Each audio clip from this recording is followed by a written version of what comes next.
চষি বানাবো, বাড়িতে আসছি তো মা বানাবে, ওই জন্য আমি যে এগুলা লম্বা লম্বা করছি চালের গুঁড়া এটা, তারপরে চষি কাটবো, তোমাদেরকে দেখাবো কীভাবে কাটি আমি।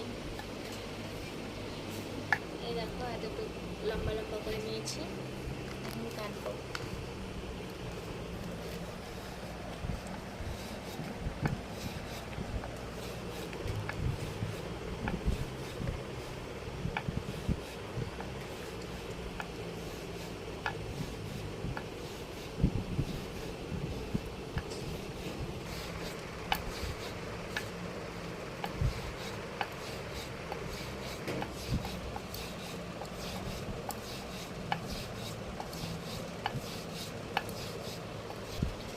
বন্ধুরা দেখো আমি এটুকু বানিয়েছি চষি, এই দেখো।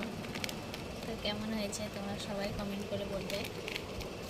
আমি আমার মায়ের থেকে শিখেছি চষি কাটা। আর তোমাদের কে কে ভালো পাও খেতে চষি পিঠে সবাই কমেন্ট করে বলবে। টাটা। এই ছোটো ভিডিওটা তোমাদের কেমন লাগলো তোমরা সবাই কমেন্ট